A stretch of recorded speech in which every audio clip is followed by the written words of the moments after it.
जी कैफेट, आज के लेक्चर का आगाज़ करते हैं। Lecture number 11। जी हाइब्रिड क्लास के स्टूडेंट्स को अगर मेरी आवाज़ ठीक आ रही है तो एक दफ़ा हाथ उठा दीजिए ताकि मुझे क्लियर। शाबाश, बस ठीक है, क्लियर हो गया। टॉपिक हम स्टडी कर रहे थे चैप्टर 2 में, एप्लीकेशन ऑफ प्रोफेशनल स्केप्टिसिज्म।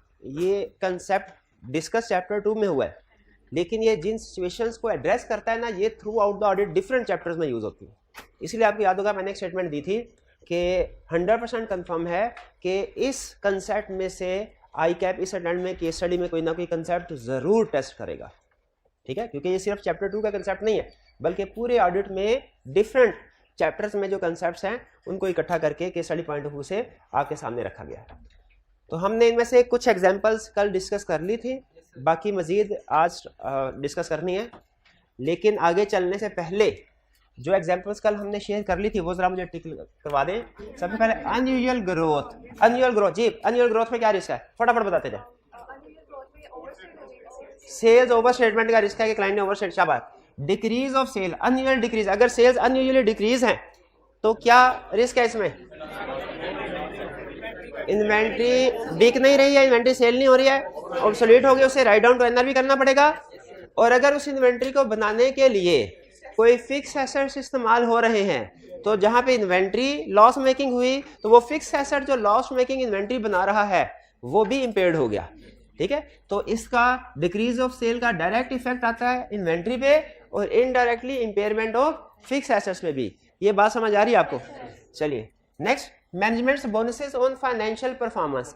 ये हाइब्रिड क्लास में जो फर्स्ट बेंच पे स्टूडेंट बैठा है सेंटर वाला, ये मुझे बताएं भाई, जो management bonuses on financial performance है इसमें क्या रिस्क है, क्या रीजंस होगी कि जिसकी वजह से हमें इस इंफॉर्मेशन में रिस्क नजर आ रहा है? जी बताइए। टारगेट प्रॉफिट मिलेगा। जी जी टारगेट प्रॉफिट मिलेगा। ये भाई साउंड ज़रा सेट कीजिएगा, ये साउंड को बस। जी जी बिल्कुल ठीक है, शाबाश। टारगेट प्रॉफिट अगर मिले हो तो उनको अचीव के, अगर ये प्रॉफिट अचीव करेंगे तो फिर ही आपको बोनस दिया जाएगा। तो उसमें रिस्क होता है कि बोनस को हासिल करने के लिए अगर टारगेट अचीव नहीं भी हुए तो वो फ्रॉडलेंट फाइनेंशियल रिपोर्टिंग के जरिए शो करवाएंगे टारगेट अचीव हो चुके। और आपको बताया था मैंने कि ये आई कैप ने सबसे ज्यादा जो एडजस्टमेंट जो कंसेप्ट टेस्ट किया हुआ पास्ट पेपर में वो ये है कि सीएफओ सीईओ को सर्टेन टारगेट दे दिए जाते हैं कि आपको बोनस मिलेगा उसी वक्त जब आप ये टारगेट अचीव करेंगे। Next, significant transaction at year end. ये भी कल हमने डिस्कस कर लिया था, हाँ जी, कि ये रेंट पे जो ट्रांजैक्शन में ज्यादा रिस्क क्यों होता है? देखिए वैसे तो journey through out the year कोई भी ट्रांजैक्शन उसमें मिस स्टेटमेंट हो सकती है, लेकिन खास तौर पे ईयर एंड में जो बड़ी बड़ी ट्रांजैक्शन होती है उनमें रिस्क इसलिए होता है कि ईयर एंड पे जाके मैनेजमेंट को पता चलता है कि वो हमारे टारगेट अचीव नहीं हुए। तो फिर वो उनको अचीव करने के लिए जो बड़ी बड़ी ट्रांजैक्शन होते हैं, जो अनयूजुअल ट्रांजैक्शन होंगी, वेरी लार्ज अमाउंट की ट्रांजैक्शन होंगी, ऐसी ट्रांजैक्शन जो अननोन कस्टमर के साथ हैं, ऐसी ट्रांजैक्शन जो एबनॉर्मल टर्म्स एंड कंडीशंस के साथ हैं, वो रिकॉर्ड करती है मैनेजमेंट। तो हम ये रेंट पे जो ट्रांजैक्शन रिकॉर्ड की जाती है उनको खास तौर पे चेक करते हैं, उनमें रिस्क ऑफ मिसस्टेटमेंट ज्यादा होता है, ठीक है। फिर इसके बाद 7, इनकंसिस्टेंसी बिटवीन। हमने एक कंसेप्ट स्टडी किया हुआ है कि ऑडिट के दौरान में डिफरेंट सोर्सेज से हमें एविडेंस मिलता है। जैसे किसी बहुत से डिपार्टमेंट, ह्यूमन रिसोर्स डिपार्टमेंट से भी एविडेंस मिलता है, लीगल डिपार्टमेंट से भी एविडेंस मिलेगा और अदर डिपार्टमेंट से। इनसाइड द एंटिटी भी हमें एविडेंस मिलता है, outside the entity different party से भी एविडेंस हमें मिलता है। तो जब एक सोर्स का एविडेंस और दूसरे सोर्स के एविडेंस में फर्क आ जाए तो फिर हमारा रिस्क बढ़ जाता है कि लगता है इनमें से कोई तो एक गलत है, और जो भी गलत है उसका मतलब है कि फाइनेंशियल स्टेटमेंट्स में कोई प्रॉब्लम हो सकती है। अब आपको इनकंसिस्टेंसी की डिफरेंट एग्जांपल्स दी थी। पहली एग्जांपल, मैनेजमेंट कुछ और कह रही है, लॉयर कुछ और कह रहा है। मैनेजमेंट कह रही है कि हमारे खिलाफ कोई लीगल केस नहीं है, लॉयर कह रहा है कि लीगल केस पेंडिंग है। दूसरा, फाइनेंशियल स्टेटमेंट और अदर इन्फॉर्मेशन में इनकंसिस्टेंसी। अदर इन्फॉर्मेशन क्या होती है? डायरेक्टर्स बोर्ड, चेयरमैन रिपोर्ट वगैरह। फाइनेंशियल स्टेटमेंट्स में फिगर सेल्स की कुछ और है, लेकिन डायरेक्टर्स रिपोर्ट में सेल्स की फिगर कुछ और है। अब नो डाउट क्योंकि फाइनेंशियल स्टेटमेंट हम वेरीफाई कर चुके हैं तो हमारे लिए वो ज्यादा रिलायबल है, लेकिन याद रखें जब कभी फर्क आ गया एक दफा हम थोड़ा सा सोच में तो पड़ जाएंगे कि हो सकता है फाइनेंशियल स्टेटमेंट में फिगर गलत हो सकता है अदर इन्फॉर्मेशन में गलत हो, लेकिन ये भी हो सकता है, तो उसको रीचेक करना पड़ता है। ये एग्जांपल है। और फिर डेटर्स को कंफर्मेशन लेटर सेंड किया कि क्लाइंट कह रहा है उसने डेटर से 20 लाख रुपए लेने हैं। हमने डेटर से पूछा बताओ आपने कितने पैसे देने हैं, डेटर्स ने कहा हमने 10 लाख देने हैं। तो ये इनकंसिस्टेंसी आ गई। रूल क्या है? रूल हमेशा याद रखिएगा, रूल ये है कि जब कभी इनकंसिस्टेंसी होगी डिफरेंट सोर्सेज ऑफ एविडेंस में, ऑडिटर ने कभी आंखें बंद करके एक पार्टी पे, एक सोर्स पे रिलाय नहीं करना, बल्कि फर्दर प्रोसीजर परफॉर्म करके डिसाइड करना है कौन सा सोर्स ठीक है कौन सा गलत है। अगर आपको सीईओ कोई और बात कर रहा है और मैनेजर अकाउंट्स कोई और बात कर रहा है, मेरा ये ख्याल है आपको सीईओ की बात मान लेनी चाहिए क्योंकि वो हायर पोजीशन पे है। आपका क्या ख्याल है? नहीं, मैनेजर की बात मानेंगे? ये इनकंसिस्टेंसी है, किसी की भी एक ही बात नहीं मानेंगे, पहले फर्दर प्रोसीजर परफॉर्म करके उसको रिजॉल्व करने की कोशिश करेंगे। बताइए, अगर फाइनेंशियल स्टेटमेंट्स में कुछ और फिगर है सेल्स की और अदर इंफॉर्मेशन यानी डायरेक्टर्स रिपोर्ट में कुछ और है, तो फाइनेंशियल स्टेटमेंट ठीक है कि अदर इंफॉर्मेशन ठीक है? इस नतीजे पे नहीं पहुंचना, पहले प्रोसीजर परफॉर्म करेंगे, फाइनेंशियल स्टेटमेंट को चेक करेंगे, अदर इंफॉर्मेशन को फिर उसके बाद किस नतीजे पे पहुंचेंगे दोनों में से कौन सी चीज ठीक है कौन सी गलत है। नहीं समझ आई? अगर डेटर कुछ और बैलेंस कर रहा है, कंपनी कुछ और बैलेंस कर रही है कि उसने वसूल करना है, डेटर कोई और बैलेंस कर रहा है, तो कौन ठीक है? फर्दर प्रोसीजर परफॉर्म करेंगे। अच्छा, वो फर्दर प्रोसीजर क्या होंगे वो केस टू केस वेरी करता है, इस सिचुएशन में कुछ और होंगे, इसमें कुछ और होंगे, इसमें कुछ और होंगे, वो मैं अभी नहीं आपको बता रहा, ठीक है, वो फिर कभी पढ़ेंगे। इसी तरह के एनालिटिकल प्रोसीजर की भी बात है कि अगर राइटर ने खुद से कुछ अंदाजा लगाए और वो मैनेजमेंट से डिफरेंट हो तो उसमें क्या करना है वो भी हम आगे चल के स्टडी करेंगे। ये 7 भी हो गया। फिर 9 सिग्निफिकेंट रिलेटेड पार्टी ट्रांजैक्शंस। इसमें सबसे पहले तो आपने क्वेश्चन में रिलेटेड पार्टी पहचाननी होती है। रिलेटेड पार्टीज किसको कहते हैं? किसी भी एक कंपनी की जो दूसरे होल्डिंग सब्सिडरी या एसोसिएटेड कंपनीज हैं वो उसकी रिलेटेड पार्टीज है, या जो उसके डायरेक्टर चीफ और इवन डायरेक्टर चीफ एग्जीक्यूटिव के रिलेटिव्स वो भी रिलेटेड पार्टी होते हैं। एक क्वेश्चन में उसने कहा कंपनी ने अपना हेड ऑफिस चेंज किया, नए हेड ऑफिस का जो डिजाइनिंग इंटीरियर डिजाइनिंग का काम है वो सीएफओ की वाइफ के सपोर्ट किया गया है, वो डिजाइन करेगी क्योंकि वो डिजाइनर है। बताइए इसमें क्या प्रॉब्लम है आउट पॉइंट ऑफ व्यू से? हमें कहा ये रिलेटेड पार्टी ट्रांजैक्शन है, हमारा रिस्क ये है कि ये हो सकता है आर्म्स लेंथ बेसिस पे ट्रांजैक्शन ना हो। तो क्वेश्चन में सबसे पहले आपने रिलेटेड पार्टी को पहचानना, रिलेटेड पार्टी इन्वॉल्व है कि नहीं है। फिर आगे चलेंगे कि अगर इन्वॉल्व है तो उसकी वजह से इशू क्या हो सकते हैं। जो सबसे बड़ा एक इशू होता है वो क्या होता है भला? ट्रांजैक्शंस आर्म लेंथ बेसिस पे नहीं होते। और आर्म लेंथ बेसिस आपको पता है किसको कह रहा हूं मैं?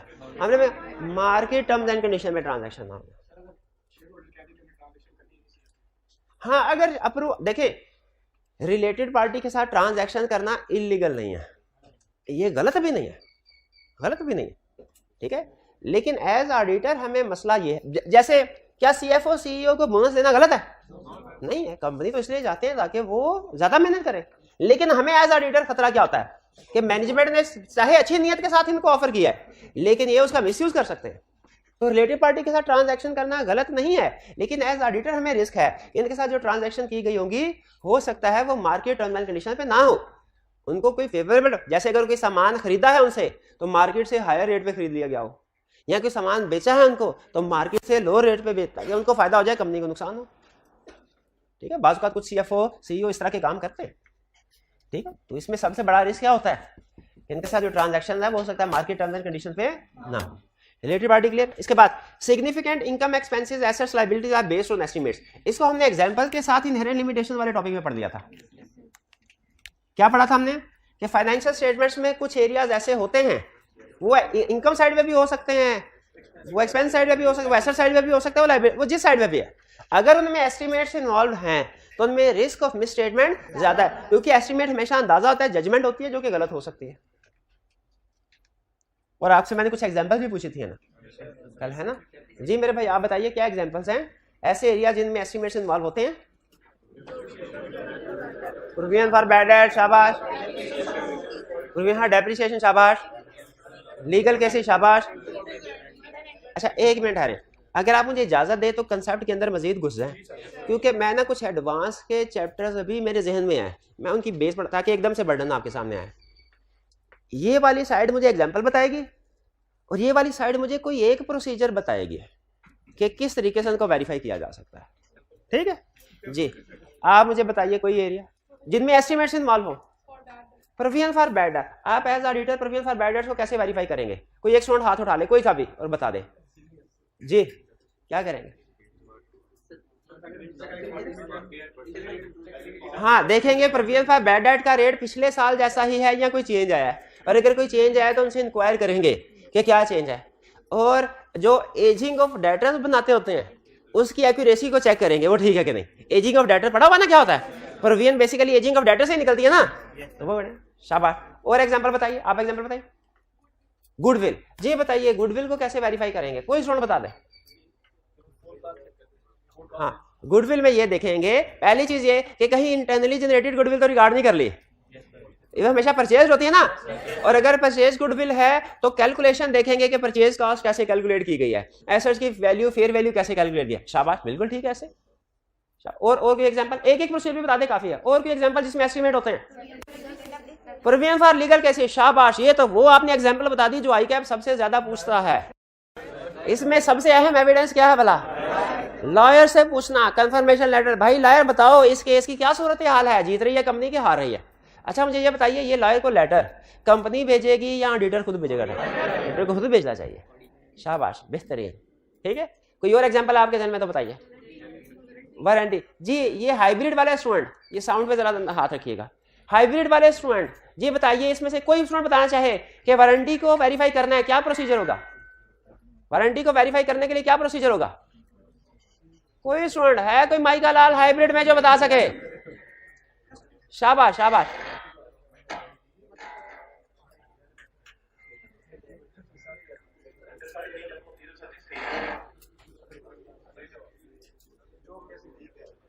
जी जी जी,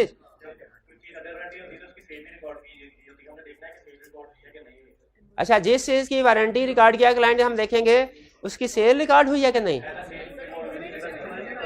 ज्यादा सेल। अच्छा हाँ, नहीं मैं समझ गया उनकी बात। वो ये कहना चाह रहे हैं कि अगर पिछले साल की निस्बत इस साल सेल्स ज्यादा है तो वारंटी भी ज्यादा होनी चाहिए, और अगर पिछले साल की निस्बत इस साल सेल्स कम है तो वारंटी भी कम होनी चाहिए। बिल्कुल ठीक है, बेहतरीन। और फिर इसके बाद वारंटी की कैलकुलेशन का फार्मूला भी रीचेक करेंगे।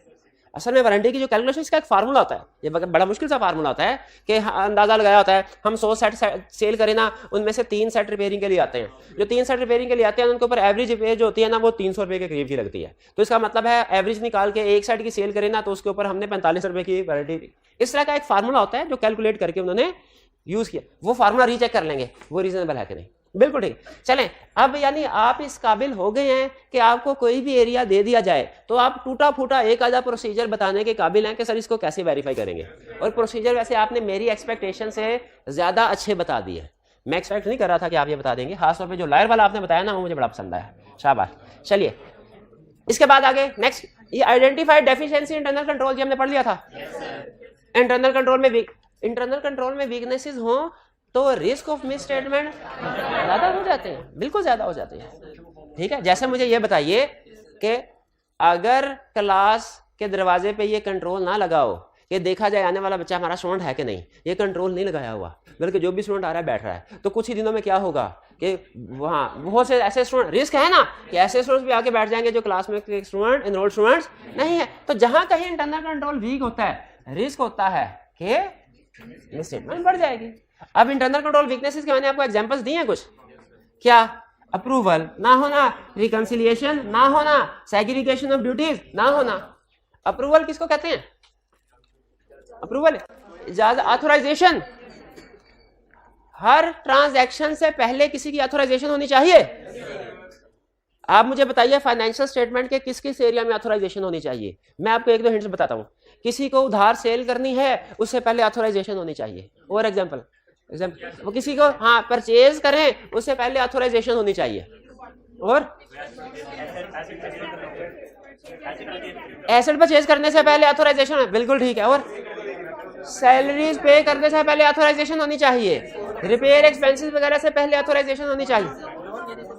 लोन देने से पहले ऑथराइजेशन होनी, बेहतरीन, बिल्कुल ठीक है। रिकंसिलिएशन का मतलब है एक सोर्स की इंफॉर्मेशन दूसरे सोर्स की इंफॉर्मेशन के साथ मैच करनी चाहिए। जैसे रिकंसिलिएशन किस किस एरिया में बनती है? ये सेकंड लास्ट बेंच पे जो कॉर्नर वाले भाई है मुझे बताएंगे। बैंक के एरिया में रिकंसिलिएशन बनती है जिसे बैंक रिकंसिलिएशन स्टेटमेंट कहते हैं। और इन्वेंट्री के एरिया में रिकंसिलिएशन, याद है वो फिजिकल बैलेंस और बुक बैलेंस फर्क आता था, काउंटिंग में सवाल किया था हमने। काउंटिंग में इन्वेंट्री में 2 सवाल किए थे जो ऑडिट में भी इस्तेमाल होंगे। एक क्वेश्चन ये किया था, एक छोटा क्वेश्चन जो सवाल क्या फिजिकल बैलेंस इतना है, बुक बैलेंस इतना है, इनमें यह फर्क है, एडजस्टमेंट करो, रिकंसिलिएशन बनाओ।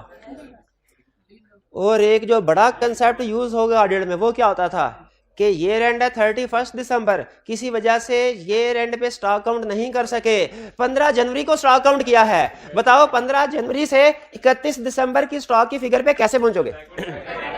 Backward working. बता सकते हैं बैकवर्ड वर्किंग कैसे होती थी? कैलकुलेशन ना करे वैसे ही कंसेप्ट बता दे। परचेजेस लेस कर देंगे। अच्छा वापिस आना ना, तो परचेजेस लेस करेंगे। ये रिवर्स वर्किंग है इसमें। अच्छा आप अकाउंटिंग ट्रीटमेंट एडजस्टमेंट बता रहे हैं, दो हरफी बात नहीं मुझे बता रहे। देखें अगर आगे चले ना, आगे चले, opening balance add purchases minus cost of sales होता है ना, तो जब रिवर्स चलेंगे minus purchases add cost of sale. देखा नहीं आता? आई आपने भी वो कंसेप्ट उठाया पूछने के लिए जो उसको पता स्टूडेंट भूल गए होंगे। ये रिवर्स वर्किंग भूल गए ना, ये कुछ था।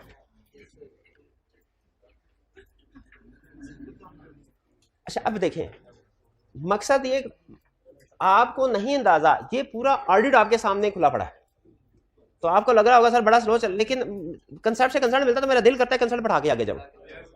भाईजान ये जो आपने मुझे बताई ना रिवर्स वर्किंग, ये तो काउंटिंग में सीखा था। क्लाइंट आपसे कहेगा सर ये 15 जनवरी का बैलेंस है, लेस ये परचेजेस हैं, ऐड ये कॉस्ट ऑफ सेल्स हैं, ये सेल्स और इसकी कॉस्ट ऑफ सेल्स है, ये हमारा 31 दिसंबर का बैलेंस आ गया। आप कैसे वेरीफाई करेंगे कि वाकई ये चीजें ठीक क्लाइंट दे रहा है? हाँ शाबाश। 15 ये जो दरमियानी अरसे की सेल्स है इसको सेल्स इनवॉइस के साथ वेरीफाई करेंगे। तो दरमियानी अरसे की जो परचेज है परचेज इनवॉइस के साथ, अगर एक एक नाम और दे देना तो मैं बहुत ही खुश हूं आज। शाबाश कि सर परचेज इनवॉइस के साथ परचेजेस को परचेज इनवॉइस के साथ तो मैच करेंगे, साथ में गुड रिसीट नोट भी देख लेंगे। सेल्स को सेल इनवॉइस के साथ तो मैच करेंगे, साथ में गुड डिस्पैच नोट भी देख लेंगे। शाबाश। परचेज एग्रीमेंट भी देख लेंगे। शाबाश बेहतरीन। तो सेल एग्रीमेंट भी देख लेंगे, फिर सेल एग्रीमेंट भी देख लेंगे। बेहतरीन शाबाश। बस ठीक है, ये आपको पता चल गया कि डिफरेंट सिचुएशन। अब देखिए मैं आपको प्रैक्टिस किस चीज की करा रहा हूं भला, कि आपके सामने छोटी छोटी डिफरेंट सिचुएशंस रख रहा हूं और आपके मुंह से बुलवा रहा हूं कि इसको वेरीफाई करने के लिए आप क्या प्रोसीजर परफॉर्म करेंगे। आप थोड़ा थोड़ा इस लाइन पे सोचना शुरू हो गए, यही चाहता था। आगे चलते हैं। भारत कंसेप्ट हमारा तो फिट है कि वीकनेस इंटरनल कंट्रोल होंगी तो रिस्क ऑफ मिस स्टेटमेंट ज्यादा होगी। ठीक है, तो प्रो सेग्रीगेशन ऑफ ड्यूटीज क्या होती है? सेपरेशन ऑफ ड्यूटीज, एक काम में एक से ज्यादा लोगों को एंगेज करना। इकोनॉमिक्स अगर आपने पढ़ी है तो उसमें शायद एक टर्म होती थी specialisation, division of labour and specialisation. ये वही एक तरह से डिवीजन सेपरेशन ऑफ ड्यूटीज वही कंसेप्ट है। एक काम के कुछ हिस्से करके अलग-अलग लोगों को दे दो, वो जब जल्दी जल्दी काम करते हैं तो एरर और फ्रॉड अपना अपने काम में स्पेशलिटी आ जाती है ना। कि अगर सेग्रीगेशन ऑफ ड्यूटीज नहीं है तो एक ही बंदा सारे काम कर रहा होगा, उसमें रिस्क ज्यादा है। ठीक है, अगर कैश रिसीव करने पे एक बंदा है, वही कैश रिसीव भी कर रहा है, वही रिकॉर्ड भी कर रहा है, सेग्रीगेशन ड्यूटी है कि नहीं? दूसरी ऑप्शन, रिसीव करने वाला बंदा अलग है, रिकॉर्ड करने वाला बंदा अलग है। रिसीव करने वाले बंदे ने पैसे रिसीव करके जेब में डाल दिए, रिकॉर्ड करने वाले ने लेकिन रिकॉर्ड कर दिए। डे एंड के ऊपर जब मैच किया जाएगा फर्क नजर आ गया कि नहीं? चोर पकड़ा गया। लेकिन अगर सेग्रीगेशन ड्यूटी नहीं है, एक ही बंदा था, उसने पैसे जेब में डाले और रिकॉर्डिंग भी नहीं की, अब डे एंड में चोर पकड़ा जाएगा। तो इसे क्या साबित हुआ? सेग्रीगेशन ऑफ ड्यूटी हो तो रिस्क कम है, सेग्रीगेशन ऑफ ड्यूटीज ना हो रिस्क ज्यादा है। क्लियर? आगे चलते हैं। हाँ, लैक ऑफ कॉम्पिटेंस और इंटेग्रिटी इन मैनेजमेंट और एम्प्लॉय। एक लाइन है, इसके अंदर 4 कंसेप्ट छुपे हुए हैं, 4 कंसेप्ट, 5वां खुद भी मैं ऐड कर दूंगा। पहले आप मुझे लैक और कमी है। मैनेजमेंट और एम्प्लॉय में फर्क है। Management higher level, financial statement के लिए रिस्पॉन्सिबल, एम्प्लॉयज लोअर लेवल, अपने अपने इंडिविजुअल एरिया के लिए रिस्पॉन्सिबल, यही फर्क था। कॉम्पिटेंस और इंटेग्रिटी में फर्क है कोई? कॉम्पिटेंस मतलब नॉलेज, स्किल होना, इंटेग्रिटी ऑनेस्टी, ईमानदार होना। अच्छा मुझे ये बताइए, अगर एक आपके सामने मिस्टर ए है, मिस्टर बी है, मिस्टर ए में कॉम्पिटेंस नहीं है, इंटेग्रिटी है, मिस्टर बी में कॉम्पिटेंस है, इंटेग्रिटी नहीं है। आपको दोनों में, वैसे तो दोनों चीज चाहिए, दोनों में से एक चीज को सिलेक्ट करना चाहिए पड़े, कॉम्पिटेंस को सिलेक्ट करेंगे इंटेग्रिटी को? कितने स्टूडेंट्स कंपिटेंस को सेलेक्ट करेंगे, कितने इंटेग्रिटी को होंगे ना, लेकिन अगर सेलेक्ट करना पड़े, हाँ इंटेग्रिटी वाले बंदे को याद रखिएगा, रिसर्च ये बताती है इंटेग्रिटी वाले बंदे को कंपिटेंस सिखाई जा सकती है, लेकिन जिसमें सिर्फ कंपिटेंस है ना उसे इंटेग्रिटी नहीं सिखाई जा सकती। हाँ जी, ये वो बंदा है जो अब ऑडिट के पॉइंट ऑफ व्यू से सुने, ये वो बंदा है जो एरर करेगा, lack of competence, lack of integrity वो बंदा है जो फ्रॉड करेगा। तो मुझे बताइए हमारे लिए एरर ज्यादा मसले वाला होता है, फ्रॉड ज्यादा मसले वाला होता है, ठीक है। अच्छा, अगर मैनेजमेंट पहली सिचुएशन कंपिटेंस या इंटेग्रिटी में मैनेजमेंट इन्वॉल्व है या एम्प्लॉय इन्वॉल्व है, एक ही बात है कि फर्क है, किसका इफेक्ट ज्यादा होगा, मैनेजमेंट का, और एम्प्लॉय वाला इफेक्ट कम होगा। यानी इसको अब मैं इस कंसेप्ट को ऑडिट की टेक्निकल लैंग्वेज में कन्वर्ट करने लगा हूं। सुन लें, अगर लैक ऑफ कंपिटेंस है एम्प्लॉय में तो रिस्क ऑफ एरर इंक्रीज होगा एट असर्शन लेवल। अगर लैक ऑफ कंपिटेंस है मैनेजमेंट में तो रिस्क ऑफ एरर इंक्रीज होगा एट फाइनेंशियल स्टेटमेंट लेवल। अगर ये दो कंसेप्ट हो गए, तीसरा कंसेप्ट, अगर लैक ऑफ इंटेग्रिटी है एम्प्लॉय में तो रिस्क ऑफ फ्रॉड इंक्रीज होगा असर्शन लेवल।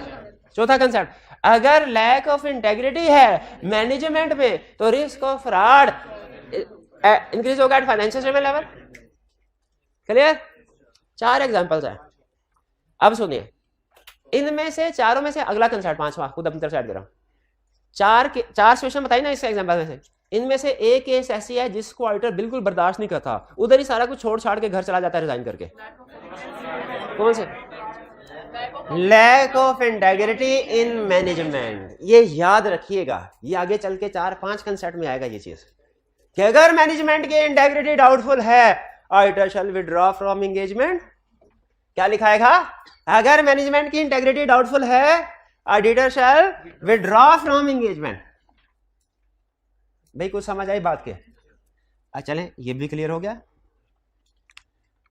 आगे चलते हैं। हाँ, intended sale of business share और बिजनेस एक ही बात। आपने अपनी गाड़ी बेचनी, मोटरसाइकिल बेचनी हो, उसको चमकाते हैं कि नहीं चमकाते? आगे चाहे पूरा महीना उसकी सफाई वॉश ना करवाया हो, उसको बेचने से पहले अच्छे तरीके से वॉश करवाएंगे, ठीक है। जहां जहां कोई स्क्रैच वगैरह, कोई ना कोई स्टिकर वगैरह लगा देंगे, कोई ना कोई इस तरह की जुगाड़ लगाएंगे, ऐसे ही होता है ना। तो जब कोई बंदा अपनी कंपनी को बेचना चाहता है तो बताइए वो उसकी सफाई सुथराई चमकाई नहीं करेगा? जहां जहां स्क्रैच है स्टिकर नहीं लगाएगा?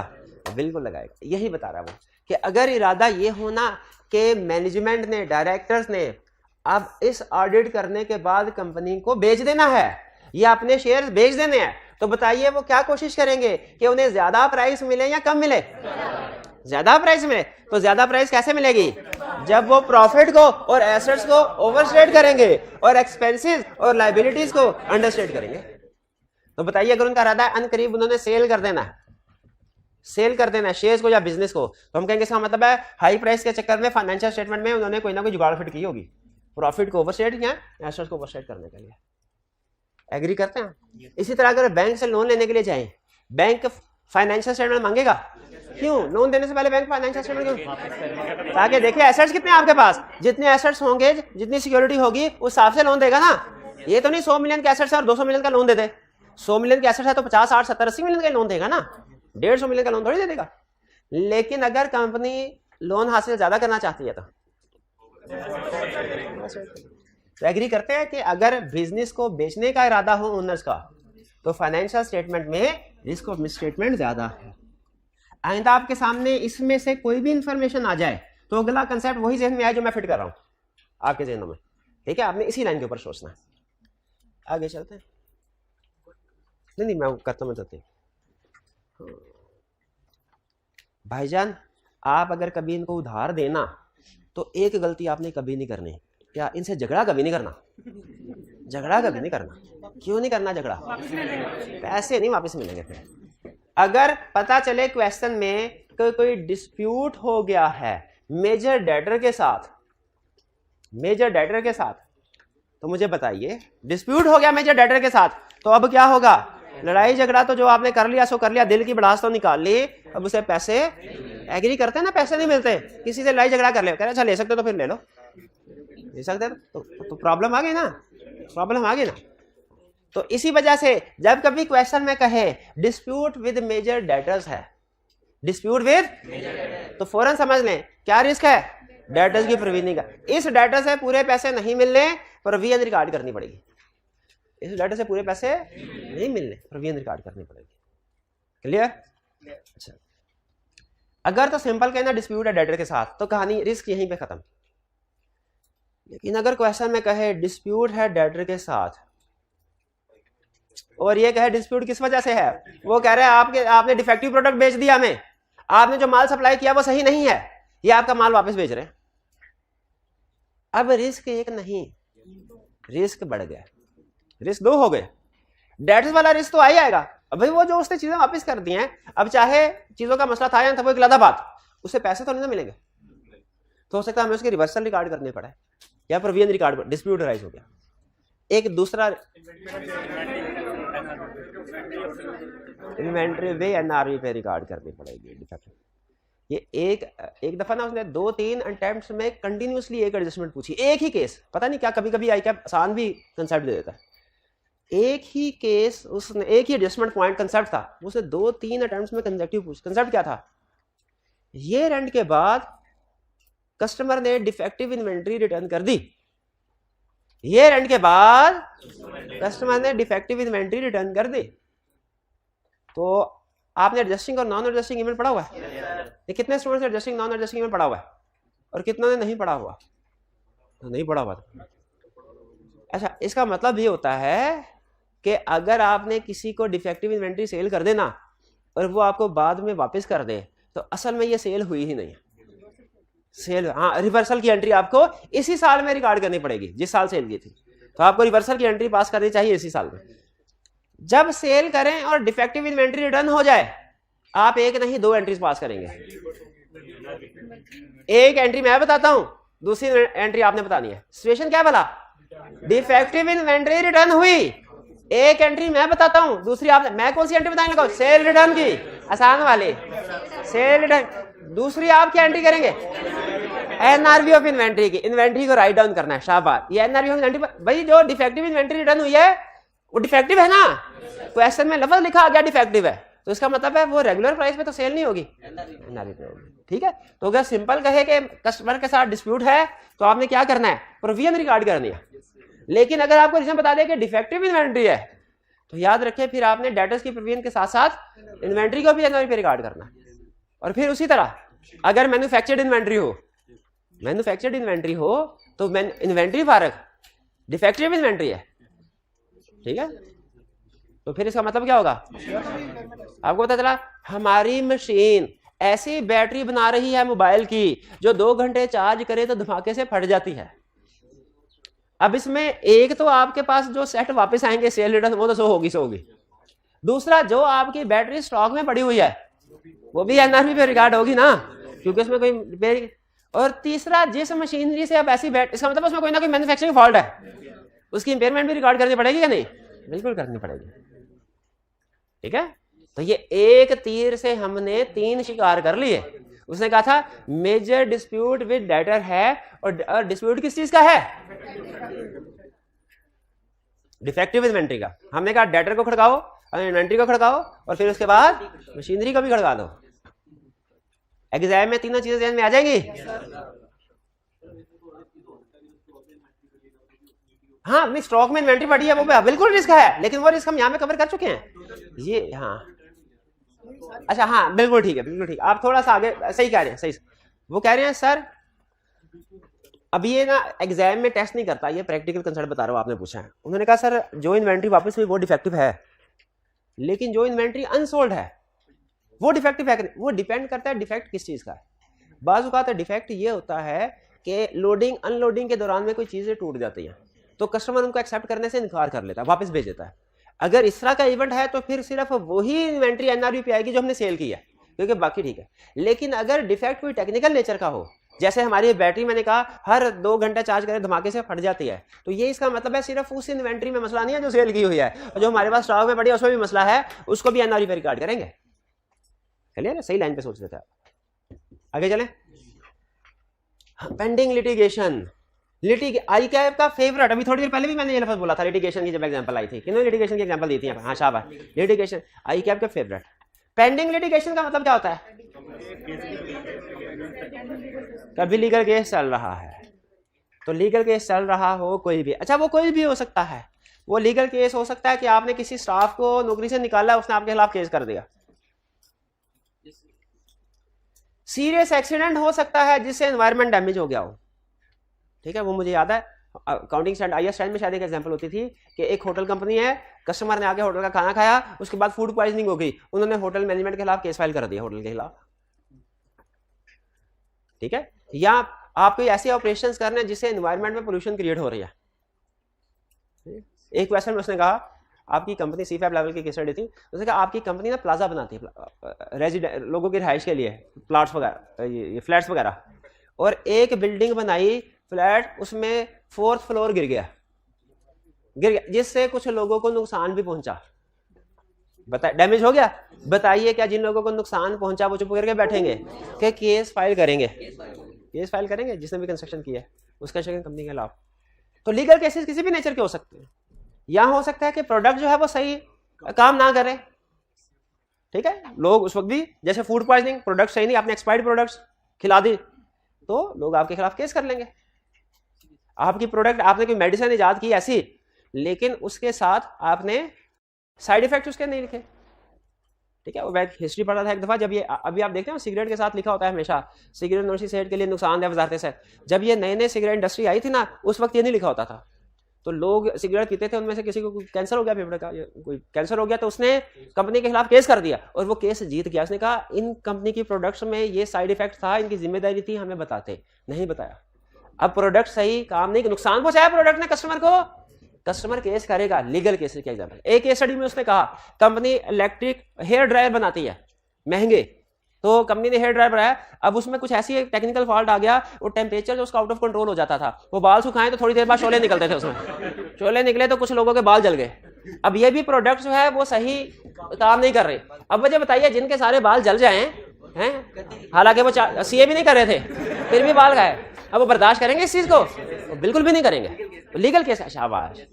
तो अगर कंपनी के खिलाफ किसी भी सिचुएशन में लीगल केस हो गया तो हमारे लिए एज ऑडिटर रिस्क है क्या कि आया जितनी प्रोविजन रिकॉर्ड होनी चाहिए या जितने डिस्क्लोजर आने चाहिए वो होए कि नहीं। आपको पता है जब कंपनी के खिलाफ लीगल केस चल रहा हो तो दो ही पॉसिबिलिटीज हैं, या तो कंपनी केस जीतेगी या हारेगी। अगर कंपनी केस हारे तो उसे प्रोविजन रिकॉर्ड करनी पड़ती है, कितना जुर्माना अदा करना होगा, और अगर कंपनी केस जीत रही हो तो प्रोविजन नहीं रिकॉर्ड करनी, डिस्क्लोजर फिर भी देना है। कितने स्टूडेंट को ये पता था कि लीगल केस हो तो उसका डिस्क्लोजर आता है? कहाँ पढ़ा आपने? अभी मैंने भी तो पढ़ाया है, क्या अभी आपको पता नहीं चला? अब मुझे बताया कितना स्टूडेंट को ये पता है कि कंपनी के खिलाफ अगर लीगल केस हो और कंपनी हार रही हो तो उसमें डिस्क्लोजर देना होता है। केस स्टडी के फैक्ट्स को सही तरीके से नहीं पढ़ते, ऐसे समझते हैं जैसा क्वेश्चन हमने क्लास में किया था ना वैसे ही पेपर में पूछेगा, उसी तरीके से नहीं पूछता। तो बताइए कितने ऐसे स्टूडेंट्स हैं जिनको ये पता है कि अगर कंपनी के खिलाफ केस पेंडिंग है और कंपनी हार रही है तो उसे रिकॉर्ड करना है, हाँ, और अगर कंपनी हार रही है तो उसे डिस्क्लोज करना है नहीं। हार रही है प्रोविजन रिकॉर्ड करनी है, जीत रही है डिस्क्लोज करना है। कंपनी केस हार रही है प्रोविजन रिकॉर्ड करनी है, कंपनी केस जीत रही है डिस्क्लोजर फिर भी देना है। और जरा मुझे बताइए कौन, हमें कैसे पता चलेगा कंपनी केस हार रही है? हमें कैसे पता चलेगा कंपनी केस हार रही है तो कितनी अमाउंट पे करनी है? लॉयर बताएगा। तो इसका सबसे अहम, ये तो रिस्क बता दिया ना, इसके प्रोसीजर परफॉर्म करते हुए सबसे अहम प्रोसीजर क्या है? लॉयर को कंफर्मेशन लेटर सेंड करना है, लॉयर को कंफर्मेशन लेटर सेंड करना है। जब कभी लीगल केस आया लॉयर को कंफर्मेशन लेटर सेंड करना है। एक क्वेश्चन में उसने कहा क्लाइंट को प्रोडक्ट सेल करता है, कस्टमर्स को वारंटी प्रोवाइड करता है। हमने कहा ये तो बहुत अच्छी बात होगी, करनी चाहिए, कस्टमर को वारंटी करनी चाहिए कि नहीं? आम लोगों के लिए अच्छी बात है, एज ऑडिटर हमारे लिए बुरी बात। कैसे भला? हम कहेंगे वारंटी रिकॉर्ड, तो अब हमें देखना पड़ेगा वारंटी सही रिकॉर्ड की है कि नहीं की। एक क्वेश्चन में उसने कहा पिछले साल वारंटी पीरियड 3 इयर्स था, इस साल वारंटी पीरियड 5 इयर्स है। ये उसने क्वेश्चन में नीचे स्टेटमेंट दी। जब हमने इनकम स्टेटमेंट देखी तो पिछले साल जो प्रोविजन फॉर एक्सपेंस था, इस साल भी वारंटी का एक्सपेंस उतना ही था। बताइए कोई प्रॉब्लम है कि नहीं? जब वारंटी पीरियड बढ़ा लिया तो वारंटी एक्सपेंस भी तो बढ़ना चाहिए, क्योंकि अब ज्यादा सेट आएंगे। अब वो 4 साल 5 साल पहले जो सेट बेचा है वो भी आएगा। Provision for warranty.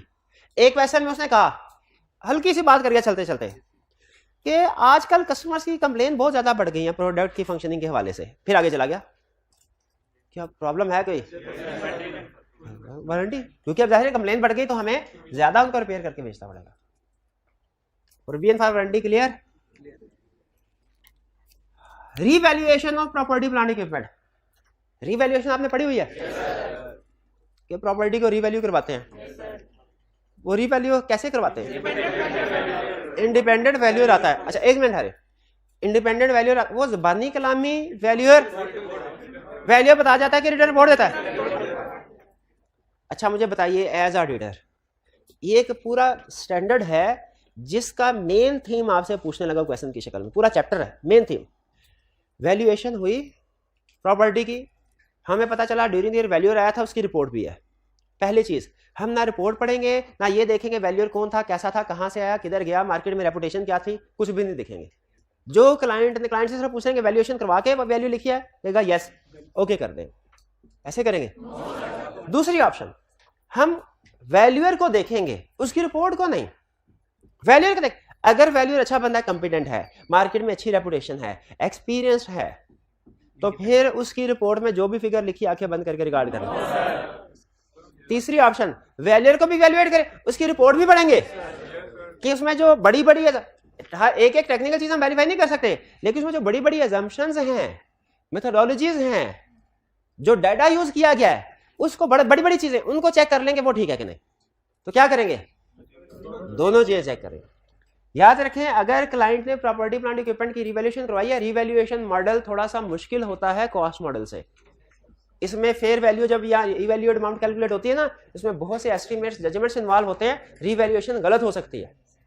इसीलिए रिवैल्यूएशन जब कभी करवाएं, किसी बहुत अच्छे कंपिटेंट एक्सपर्ट को एंगेज करना चाहिए और उससे रिपोर्ट भी रिटर्न लेनी चाहिए। क्लियर?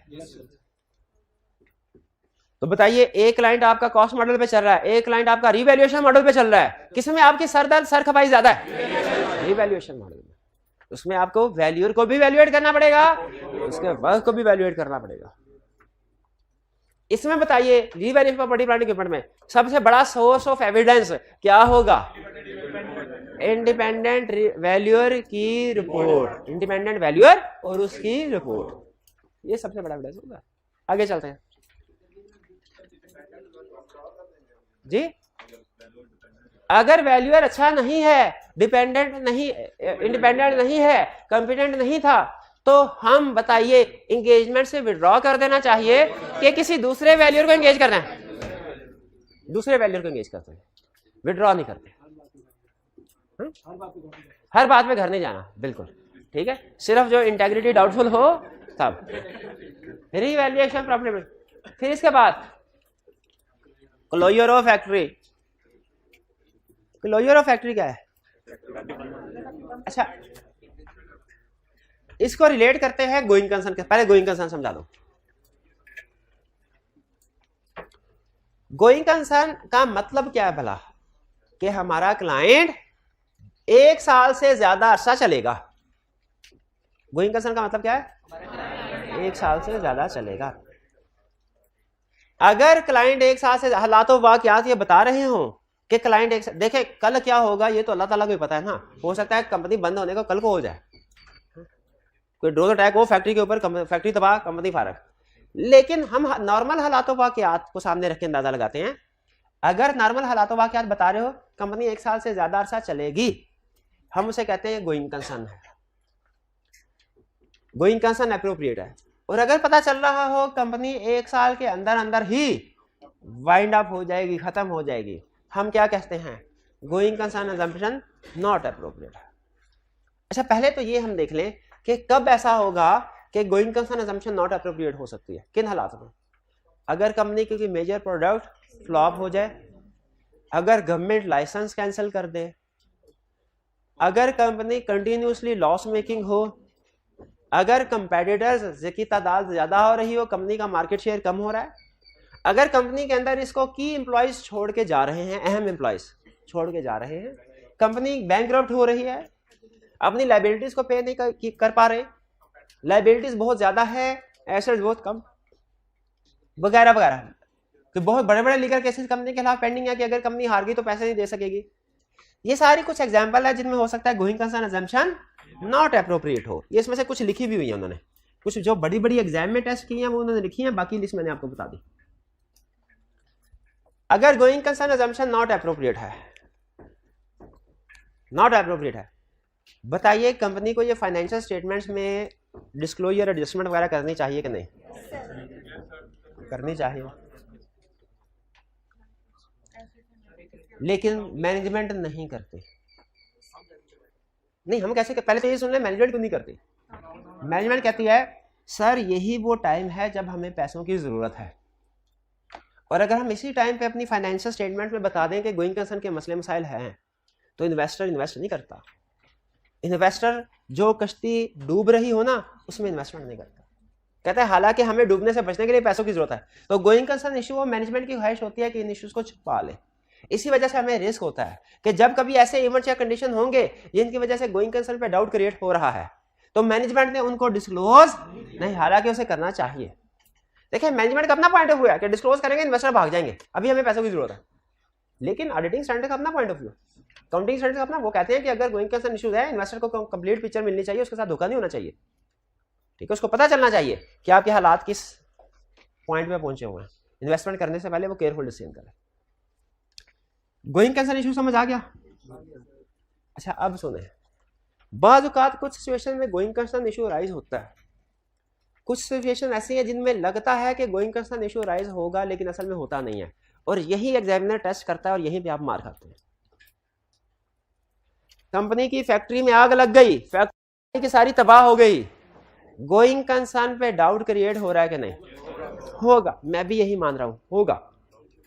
अब जरा गौर से सुनिएगा, कंपनी की 4 फैक्ट्रीज हैं, एक फैक्ट्री में आग लगी, फैक्ट्री तबाह हो गई, अब होगा कि नहीं? अब नहीं होगा। हालांकि आपने रटा लगाया फैक्ट्री तबाह गोइंग कंसर्न, फैक्ट्री तबाह गोइंग कंसर्न, आई क्या कहता है आ जाओ फैक्ट्री भी तबाह करवाऊंगा, गोइंग कंसर्न भी नहीं होगी। ये लो, 4 में से एक फैक्ट्री तबाह हुई, 3 फैक्ट्री चल रही हैं, गोइंग कंसर्न है नहीं है? हम नहीं सकते जी उस फैक्ट्री, हम गोइंग कंसर्न फैक्ट्री लेवल पे नहीं, कंपनी लेवल पे एवेल्युएट कर रहे होते हैं। कंपनी के लिए गोइंग कंसर्न इशू नहीं। फिर स्टूडेंट ने कहा अच्छा हमें पता चल गया कि एक फैक्ट्री हो वो तबाह हो तो गोइंग कंसर्न इशू होता है, अगर ज्यादा फैक्ट्रीज हैं और कोई एक तबाह हो जाए गोइंग कंसर्न इशू नहीं है। आई कि आपने कहा लो एक फैक्ट्री होगी इसको तबाह करवाऊंगा फिर भी गोइंग कंसर्न का इशू नहीं होगा। वो कैसे? एक फैक्ट्री थी, आग लगने से तबाह हो गई, लेकिन उसकी इंश्योरेंस करवाई हुई थी, अब बताइए गोइंग कंसर्न डाउट है? क्यों नहीं है भला? इंश्योरेंस वाले से पैसे मिल जाने हैं। तो आपने केस स्टडी के पूरे फैक्ट्स को पढ़ के नतीजे पे पहुंचना है। चलो हटाएगा ना तबाह गोइंग कंसर्न फारग नहीं, ये ठीक है। हाँ तो यहाँ पे यही। अच्छा अब सुने एक क्वेश्चन में, अच्छा अब अगर आपको गोइंग कंसर्न का पॉइंट समझ आए तो अगला क्वेश्चन मेरा आप जवाब दे सकते हो, ठीक है। ये अब मेरा क्वेश्चन है हाइब्रिड क्लास में जी, हाइब्रिड क्लास के टी जरा इस क्लास में किसी भी स्टूडेंट को माइक दे दीजिए, आप जरा साउंड पे हाथ रख लीजिए। क्वेश्चन मेरा ये है, आपने बताना है सिर्फ छोटी सी हाँ या ना करना है कि गोइंग कंसर्न का इशू अराइज होगा या नहीं होगा जी।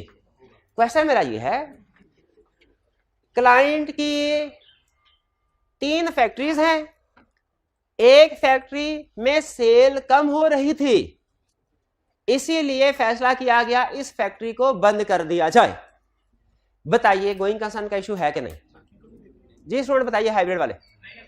नहीं है, शाबाश, बेहतरीन। क्यों नहीं है? जस्टिफाई करवाएं, जस्टिफाई करवाएं। क्यों नहीं है भाई? वो रिक्वायरमेंट ये थी, अब ये रिक्वायरमेंट भी है, इसलिए गोइंग कंसर्न का इशू नहीं है क्योंकि ऑलरेडी 2 फैक्ट्री चल रही हैं, और जो अच्छा मजे की बात सुने, जो फैक्ट्री बंद की है ना उसकी सेल्स कम हो रही थी, बंद करने से तो अब हो सकता है कि खर्चे कम प्रॉफिट बढ़ जाए। तो एक चीज क्लियर, शाबाश, ठीक है जी, एक चीज क्लियर हो गई हमें कि क्लोजर ऑफ फैक्ट्री जो है इसमें गोइंग कंसर्न का रिस्क नहीं है। अगर फैक्ट्रीज की तादाद एक से ज्यादा है और एक फैक्ट्री को बंद कर देते हैं, गोइंग कंसर्न का इशू नहीं है। लेकिन कुछ और रिस्क है, गोइंग कंसर्न कुछ और रिस्क है। क्या क्या भाई, जब फैक्ट्री क्लोज हुई ना तो उसमें दो चीजें ऐसी थी जिनके बारे में अब हमने सोचना है कि क्या करें। एक वहां पे जो एसेट्स थे, फिक्स एसेट, उनका क्या करना है, और दूसरा जो एम्प्लॉयज काम कर रहे थे उनका क्या करना है। एम्प्लॉय, अच्छा एम्प्लॉयज जब हम उनको नौकरी से एकदम से निकालते हैं ना, डिसीजन मैनेजमेंट का है, तो उनको कुछ ना कुछ कंपनसेशन देना पड़ती है उसकी। हाँ, गोल्डन हैंडशेक स्कीम टाइप। आपने उसकी प्रोविजन रिकॉर्ड करनी है जो कंपनसेशन पे करनी है। जब कभी फैक्ट्री क्लोज होगी दो रिस्क आएंगे, गोइंग कंसर्न का रिस्क नहीं आएगा अगर फैक्ट्री की तादाद से ज्यादा, लेकिन दो रिस्क आएंगे, एक फिक्स एसेट्स का, एक एम्प्लॉयज की कंपनसेशन का, उसकी प्रोविजन रिकॉर्ड करना है। एम्प्लॉयज की कंपनसेशन जो आपने पे करनी है, अब उनको एकदम से नौकरी से निकाल रहे हैं, उसकी प्रोविजन रिकॉर्ड करनी है। और दूसरा जो फिक्स एसेट्स पड़े हुए थे उनका क्या करना है। अब देखिए, पहली चीज, उनको फिक्स एसेट्स में नहीं, अब करंट एसेट में होना चाहिए। क्यों भला, बेचेंगे। और दूसरा, उनको कॉस्ट पे नहीं, फेयर वैल्यू पे होना चाहिए। क्यों भला, अब उनको इस्तेमाल नहीं करना, बेचना है। तो करंट एसेट्स आपको पता है जितने भी एसेट्स होते हैं वो नॉर्मली मार्केट वैल्यू वगैरह पे आते हैं जी। हाँ, दूसरी फैक्ट्री में भी ट्रांसफर कर सकते हैं, लेकिन बाज़ औक़ात मशीनरी इतनी हैवी होती है, उसे एक जगह से दूसरी जगह पे शिफ्ट करना बहुत मुश्किल होता है, तो ऐसी मशीनरी को ट्रांसफर नहीं कर सकते जी। हाँ, शाबाश शाबाश, यही लफ्ज़ मेरे ज़हन में आता रह गया, रीस्ट्रक्चरिंग। इसको कहते हैं प्रोविजन फॉर रीस्ट्रक्चरिंग। जब कभी फैक्ट्री क्लोज होगी तो इसमें जो एम्प्लॉयज को हम निकालते हैं तो उसकी प्रोविजन रिकॉर्ड करते हैं, जिसे कहते हैं प्रोविजन फॉर रीस्ट्रक्चरिंग। ठीक है, ये सब में काउंटिंग में शायद आप पढ़ते हैं रीस्ट्रक्चरिंग। हाँ जी, 50 रुपये दे दीजिएगा सर बाद में, बेफिक्र। Closure of factory, closure of factory. अच्छा, वैल्यूएशन। अच्छा, अब सुन लें, अब मैं आपको कुछ वकूए बता रहा हूं जो अगर किसी कंपनी के साथ हो तो उसे अपनी इन्वेंट्री पे सब्र कर लेना चाहिए, उसे अपनी इन्वेंट्री को राइट डाउन कर देना चाहिए। अगर आप कोई बिजनेस कर रहे हैं और आपकी बिजनेस में इन्वेंट्री एक मटीरियल फिगर है और इनमें से कोई वकूआ हो गया तो आपकी इन्वेंट्री फारिग है, इसका मतलब है। पहला वकूआ क्या, डिक्रीज इन सेल्स और डिमांड। अगर सेल्स डिक्रीज होना शुरू हो जाए, ये हमने पढ़ा हुआ, वैसे कहाँ पढ़ा, लिंक कर दिया। हाँ हाँ, इधर सेल के पॉइंट ऑफ व्यू से पढ़ा था, इन्वेंट्री पे इफेक्ट आएगा, उधर इन्वेंट्री के पॉइंट ऑफ व्यू से। ठीक है, long standing inventory, slow moving inventory, ऐसी इन्वेंट्री जो काफी अरसे से बिकी ही नहीं, सेल ही नहीं हुई, सेल ही नहीं हुई। ठीक है, एक जगह मैं पढ़ा था कि एक चीज अगर आपने पूरा एक साल इस्तेमाल नहीं ना की तो हाईली प्रोबेबल है आप उसको सारी जिंदगी इस्तेमाल नहीं करेंगे, उसे आप अपनी जिंदगी से निकाल सकते हैं जिसको आपने पूरा एक साल इस्तेमाल। तो अगर कोई इन्वेंट्री ऐसी है जो हमारी एक साल तक सेल नहीं हुई फॉर एग्जांपल, तो वो हमारी सारी जिंदगी सेल नहीं। अच्छा, कुछ इन्वेंट्री होती है फैशन बेस्ड, वो एक सीजन में सेल नहीं होती, जैसे एसी सर्दियों में सेल नहीं होते, लेकिन हम उनकी प्रोविजनिंग रिकॉर्ड नहीं करेंगे क्यों, हाँ गर्मियों में सेल हो जाएंगे। लेकिन अगर कोई पूरा साल ही ऐसी इन्वेंट्री है या इस तरह की इन्वेंट्री है जो थ्रू आउट द सीजन चलती है और वो 3-4 महीने से नहीं बिक रही, जैसे फूड आइटम्स वो थ्रू आउट द ईयर बिकती है, वो अगर 3-4 महीने से नहीं बिकी तो वो उसका मतलब ऑब्सोलीट हो गई। लॉन्ग स्टैंडिंग इन्वेंट्री ऐसी इन्वेंट्री को कहते हैं जो कि काफी अरसे से ना सेल हो। हम कैसे पहचानेंगे एग्जाम क्वेश्चन में इन्वेंट्री इंक्रीज हो रही, ये बहुत बहुत बहुत अहम कंसेप्ट। आपको उसने पिछले साल की बैलेंस शीट दी होगी, इस साल की बैलेंस शीट दी होगी, पिछले साल की बैलेंस शीट में इन्वेंट्री है 10 मिलियन, इस साल की बैलेंस शीट में इन्वेंट्री है 16 मिलियन। आपसे कहेगा रिस्क आइडेंटिफाई करो, क्या रिस्क है, इन्वेंट्री बढ़ रही है मतलब सेल नहीं हो रही, मतलब ऑब्सोलीट इन्वेंट्री, ऑब्सोलीट इन्वेंट्री। हमारा एक क्लाइंट था लिस्टेड कंपनी, उसके डिफरेंट ब्रांचेस थी, हम हर ब्रांचेस में इन्वेंट्री लेवल वगैरह को ना देखते थे, पिछले साल कितना है इस साल कितना है, इसको कहते हैं एनालिटिकल प्रोसीजर। जब आप क्लाइंट की इस साल की फिगर को पिछले साल की फिगर के साथ कंपेयर कर इसे ना, तो हम एनालिटिकल प्रोसीजर परफॉर्म कर रहे थे, तो हमें पता चल रहा था कि पिछले साल जो इन्वेंट्री होती है तकरीबन उतनी ही इन्वेंट्री इस साल है, उतनी इन्वेंट्री इस साल। अच्छा, हर ब्रांच पे इन्वेंट्री जो तकरीबन समझ लें 100 मिलियन थी, एक ब्रांच पे इन्वेंट्री थी 180 मिलियन, 180 हम पहुंच गए। अब देखिए अनयूजुअल फ्लक्चुएशन सामने आई ना, हमें इसको फर्दर इन्वेस्टिगेट करना चाहिए कि नहीं। हमने ब्रांच लेवल पे पहुंच गए, हमने कहा सारी ब्रांचेस जिस लेवल पे काम करें वो 100 मिलियन है, आपका 180 मिलियन है, तो आप क्या इधर बहुत ज्यादा चीजें बिकती हैं, इनका नहीं इधर भी नॉर्मल एक्टिविटी होती है। फर्क क्या है कि हमारी इन्वेंट्री इसलिए कि पिछले साल दिसंबर खत्म होने से पहले पहले हमारे पास जो 80 मिलियन की इन्वेंट्री थी ना उसको आग लग गई थी। तो ये असल में 180 मिलियन में से 80 मिलियन वो इन्वेंट्री है जिसको आग लग गई है, वो हमने अलग एक कमरे में रखी हुई है, आप देखना चाहें उसको देख सकते हैं। और बाकी का 100 मिलियन जाहिर है फ्रेश इन्वेंट्री है जिसको हम चला रहे हैं, सिलाई कर रहे हैं जिससे, तो 180 मिलियन ये शो करवाया है। बताइए सही करवाया ना? क्यों? उस 80 मिलियन को राइट डाउन करना चाहिए था, राइट ऑफ करना चाहिए था, जिन्होंने नहीं किया। तो अगर आपको इसी तरीके से क्लाइंट की फाइनेंशियल में देखे पता चले कि इन्वेंट्री इंक्रीज हो रही है, इसका मतलब है कोई इसी तरह का केस है, लगता है कोई इन्वेंट्री जल गई, उन्होंने राइट डाउन नहीं किया, उसको उधर ही शो करवा रहे हैं, लगता है इन्वेंट्री बिक नहीं रही, इकट्ठी कर रहे हैं, बिक नहीं रही। बाज़ औक़ात ऐसा भी होता है कि इन्वेंट्री चोरी हो जाती है, लेकिन डर के मारे जो ब्रांच लेवल पे लोग होते हैं ना, वो ये चोरी की एंट्री नहीं डालते, वो शो करवा रहे होता है कि इन्वेंट्री हमारे पास मौजूद है, और फिर जाहिर है वो बैलेंस इंक्रीज शो हो रहा होता है। तो इस तरह की चीजों से हमें पता चल जाता है अगर पिछले साल की निस्बत इन्वेंट्री इंक्रीज हो रही हो तो मतलब क्या है? ऑब्सोलीट हो गई। अच्छा एब्सोलूट नहीं, ऑब्सोलीट हो गई। हाँ जी ऑब्सोलीट। मेरी इंग्लिश फारग है लेकिन इतनी भी फारग नहीं है कि एब्सोलूट एश्योरेंस और ऑब्सोलीट इन्वेंट्री में फर्क ना कर सकूं जी। हाँ हो सकता है ऑब्सोलीट ना हुई हो, डिमांड ही खत्म हो गई हो, डिमांड खत्म होने को ही तो कहते हैं ऑब्सोलीट हो गई, ऑब्सोलीट हो गई। ये जो ये सेल लगाते हैं सीजन एंड पे 50% ऑफ सेल, 70% ऑफ सेल, ये किस वजह से? इन्हें पता है अब डिमांड कम हो गई है, आउट ऑफ फैशन हो जाते हैं। ये भी एनआरबी की तरफ इशारा है कि इन्वेंट्री ऑब्सोलीट हो गई। डिफेक्टिव इन्वेंट्री है या इन्वेंट्री मैल फंक्शनिंग, ये हमने डिस्कस कर लिया हुआ है। New product launch by competitor. अच्छा ये चीज आप एग्री करते हैं कि जब कभी न्यू प्रोडक्ट लॉन्च होगी, जब कभी आईफोन का नया मॉडल आएगा, प्रीवियस मॉडल की प्राइस कम होगी, एग्री करते हैं? अच्छा एक चीज ध्यान में रखिएगा, सैमसंग का कोई मॉडल है, सैमसंग अगर अपने ही किसी मोबाइल का नया मॉडल लॉन्च करेगा ना तो उसके प्रीवियस मॉडल की प्राइस कम हो जाएगी, डिमांड कम हो जाएगी। दूसरा केस, अगर सैमसंग ने कंपेटिटर ने कोई एप्पल ने फॉर एग्जांपल कोई नया मॉडल लॉन्च कर दिया तो स्टिल सैमसंग के एग्जिस्टिंग मॉडल की डिमांड कम हो जाए, क्योंकि जब कभी नया मॉडल लॉन्च करे उसमें नए फीचर जरूर होते हैं कुछ ना कुछ। इसलिए याद रखें जब कभी न्यू प्रोडक्ट लॉन्च हो, वो चाहे कंपेटिटर करें या खुद करें, यहाँ पे कंपेटिटर लिखा हुआ है लेकिन ये खुद में भी अप्लाई होता है, तो हमारी एग्जिस्टिंग जो प्रोडक्ट्स होती हैं उनकी डिमांड कम हो जाती है, उनको हमने एनआरबी पे राइट डाउन करना होता है। ये वाली बात समझ आई? अच्छा चलिए आज के लिए मेरा ख्याल है हाँ जी इतना काफ़ी है, क्योंकि हम आपको पता है कंसेप्ट से दूसरे कंसेप्ट में भी मूव करते हैं, आगे पीछे जंप लगाते रहते हैं। लेकिन ये लिस्ट आपने बार बार पढ़नी और समझनी है। मैं फिर कह रहा हूँ ये आपके सामने एक तरह से पूरा ऑडिट खुला हुआ है और इसमें से मैंने आपको बताया इंशाल्लाह कंफर्म क्वेश्चन आएगा पेपर में, आपने इसको अच्छे तरीके से समझना है। चलिए आज का लेक्चर यहाँ पे ख़त्म करते हैं। अल्लाह हाफिज़।